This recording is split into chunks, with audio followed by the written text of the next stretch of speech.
Someone is locked in a cell right now, somewhere in America, and someone else, someone who has never met them, never will meet them, is making money because of it. Not a small amount. We're talking billions every year. The phone call home costs $12 for 15 minutes. The mattress in the cell, rented. The commissary ramen, marked up 300%.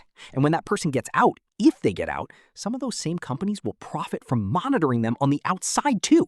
This is not a conspiracy theory. This is a business model. And today, we're going to walk through every single layer of it. Here's what they taught you about prison in school. It's a place where people who break the law go to be punished, hopefully rehabilitated, and then return to society. That was the civics class version. Clean, simple, almost logical. What they didn't put on the test, what nobody ever sat you down and explained, is that somewhere along the way, the American prison system became one of the most profitable industries in the country. And once you follow the money, the whole thing starts to look a lot less like justice and a lot more like economics.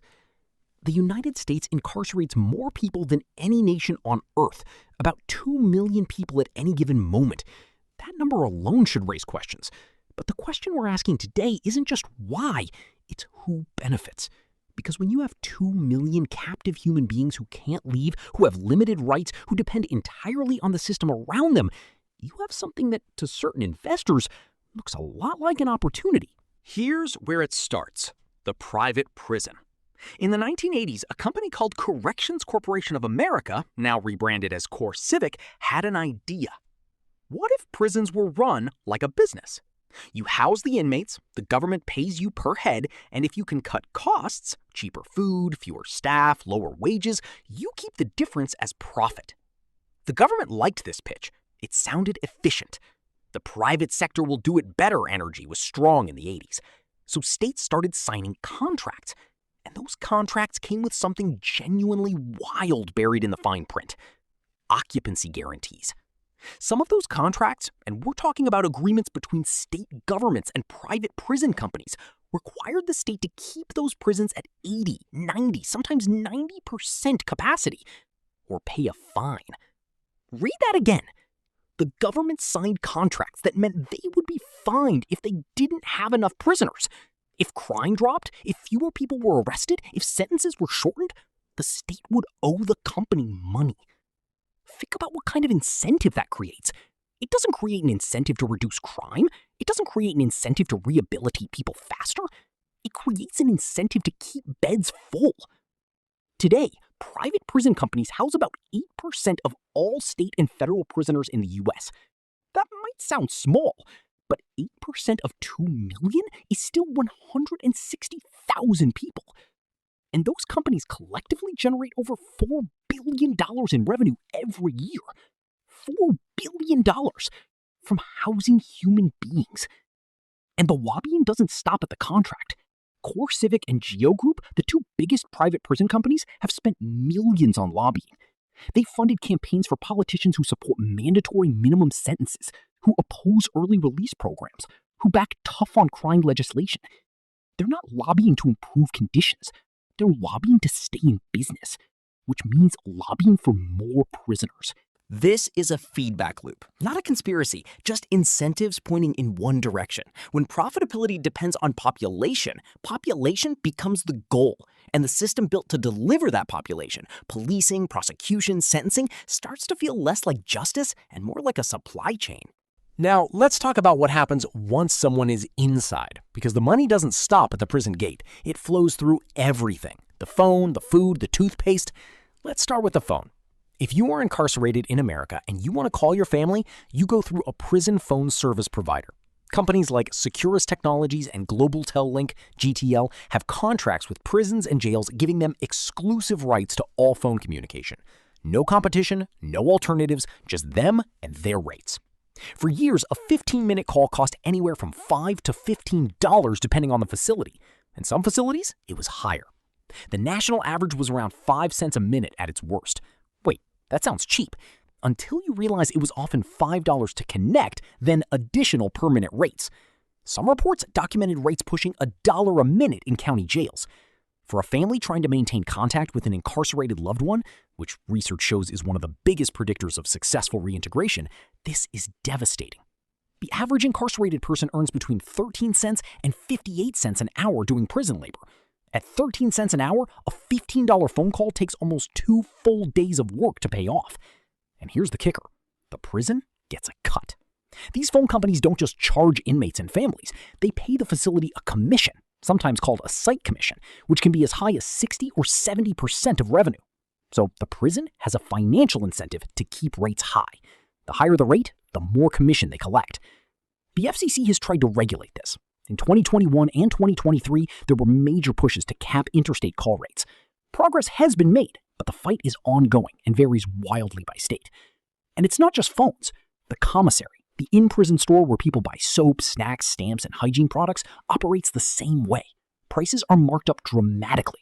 A ramen packet that costs 20 cents at a grocery store might go for 60 cents or $1 inside.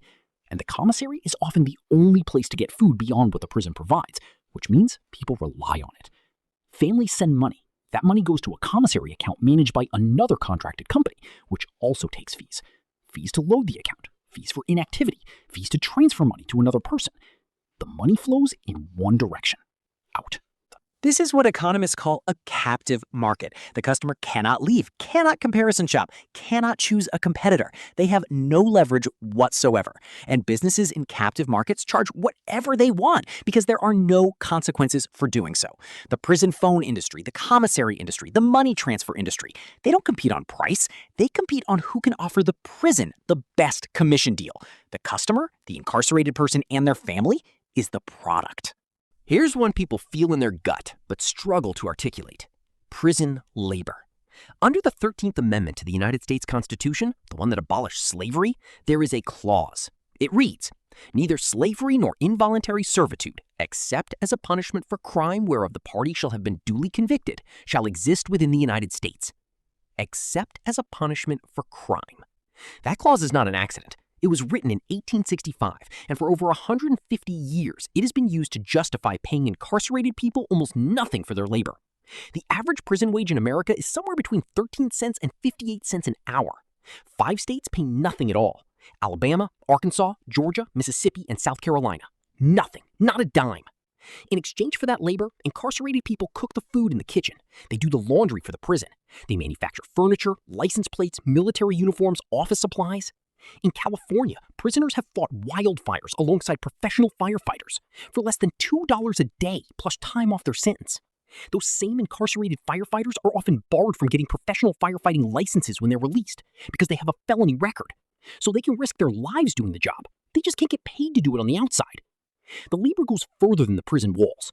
Through programs like Federal Prison Industries, branded as Unicor, federal prisoners produce goods and services that are sold to government agencies. Office furniture, electronics, military gear, clothing. In 2022, Unicor reported over $500 million in sales. The wages paid to workers? Tiny. The savings to the government? Enormous. And in recent years, private corporations have gotten into this too.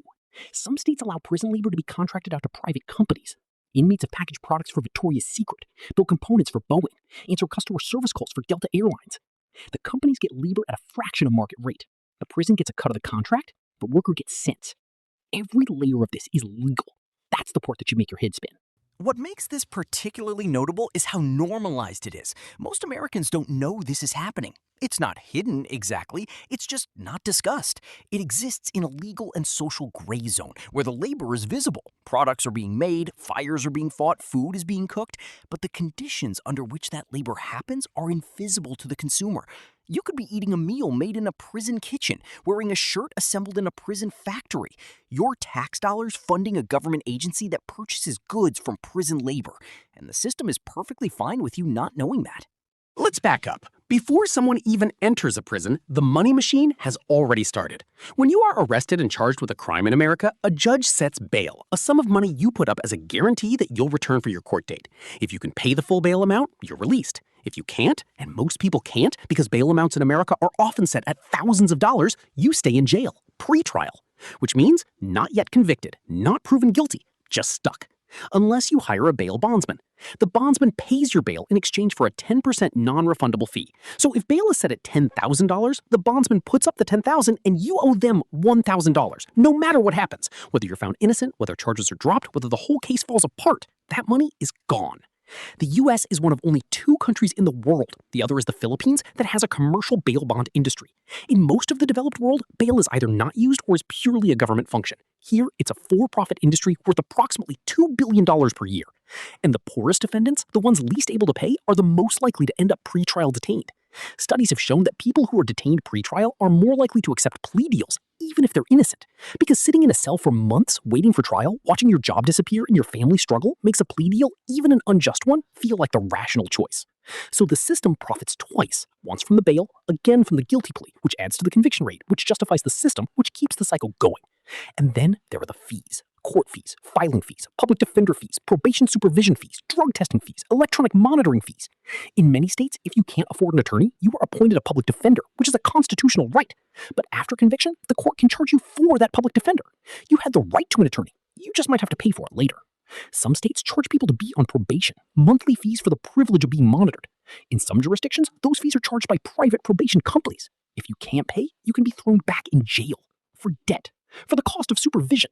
That is a debtor's prison, in a country that technically abolished debtor's prisons in the 1800s. The fees create a debt trap. You can't pay because you're incarcerated or just out of prison. The debt accumulates interest. It follows you. It can affect your credit, your housing eligibility, your ability to get certain jobs. You served your time, but the financial sentence keeps running for years, sometimes forever. Let's talk about what happens when someone gets out, because release is not the end of the revenue cycle. It's often just the next phase of it. Electronic monitoring. If someone is released on parole or supervised probation, they are often required to wear an ankle monitor. That monitor is frequently provided by a private company, and in many jurisdictions, the person wearing it is charged for it. $30 to $40 a day in some states, just for the ankle monitor, for something they are legally required to wear as a condition of their freedom. If they can't pay, they can be sent back. The 2 largest electronic monitoring companies in the US, BI Incorporated, owned by Geo Group, and Attenti, make hundreds of millions of dollars annually from these devices. Geo Group profits from you in prison, then profits again from monitoring you when you're out. Halfway houses. Many people leaving prison are required to spend time in a transitional housing facility, a halfway house. These are increasingly operated by private companies, again, often subsidiaries of the same conglomerates. The government pays the company, the resident pays additional fees, and the conditions at many of these facilities are, to put it plainly, not good. Healthcare. While incarcerated, medical care is constitutionally mandated, but it's often contracted out to private healthcare companies like Horizon Health and NavCare. These companies get a fixed price contract from the state. Their incentive is to spend as little as possible on healthcare while staying technically within legal limits. Studies have consistently found that contracted prison healthcare results in delayed treatment, inadequate staffing, and preventable deaths. The money saved by cutting healthcare costs goes to profit. The human cost is borne by the people inside. And when someone is released with unmanaged chronic conditions, diabetes, hypertension, mental illness, those conditions become the problem of public health systems, emergency rooms, and the individuals themselves. Another externalized cost. Another profit without consequences. One company, multiple income streams. From the arrest to the sentence to the cell to the release to the supervision. It's not just that prisons make money. It's that a small number of corporations have built an entire ecosystem that profits at every single stage of the criminal justice journey. The carceral system is not a flaw in their business model. It is the business model. The private prison companies saw an opportunity in the 1990s and early 2000s as immigration enforcement increased. They expanded into immigration detention. Today, over 70% of people held in immigration detention in the United States are held in facilities run by private companies, primarily Geo Group and CoreCivic. The federal government pays these companies a daily rate per detainee. That rate has averaged anywhere from $80 to over $200 a day, depending on the facility and contract. When ICE detentions increase, during crackdowns, policy shifts, enforcement surges, the company's revenue goes up. When policy moves toward more detention, their stock prices go up. Geo Group's stock price has historically tracked closely with political rhetoric around immigration enforcement. Stricter immigration talk equals rising stock. These companies have spent millions lobbying for stricter immigration policies, not because they have a political position on immigration, but because detention is their product. More detainees means more revenue. It's exactly the same incentive structure as private prisons. A human being in a cell equals a revenue event. Nationality, citizenship status, criminal record doesn't matter. What matters is the daily rate. Here's the thing nobody says out loud. You are funding this. If you pay taxes in the United States, some of those dollars flow to private prison contracts, to immigration detention daily rates, to commissary company agreements. The government is the buyer, the corporations are the sellers, and you are the source. The people inside the system are the revenue, and the people outside the system, all of us, are the ones footing the bill for the contracts that make it profitable. We're not outside this machine, we're the engine. We just can't see the full diagram from where we're standing. So here's where we are. 2 million people incarcerated, one of the highest incarceration rates on the planet, a system that generates billions of dollars in revenue from phone calls, commissary sales, labor, bail, private contracts, electronic monitoring, and immigration detention. A lobbying apparatus that spends millions to keep the system exactly as it is, because that's what the profit model requires. None of this means that everyone in prison is innocent. That's not the point. The point is this. When you build a profit motive into a justice system, justice stops being the primary goal. Profit is. And a system optimized for profit will make decisions based on profit. It will find ways to extend incarceration, to maximize fees, to fill beds, to grow. Not because the people running it are monsters, but because that's what incentives do. They shape behavior, they shape policy, they shape outcomes. The question isn't whether any individual inside this system is good or bad. The question is what the system itself is optimized for. And now you know the answer. You've always had a gut feeling that something about the prison system didn't add up, that the numbers were too high, the conditions too punishing, the costs too specific. You were right. It was never just about justice. It was also always about money. And the first step to changing a system is understanding what it actually does. The system was never just about justice. Now you know.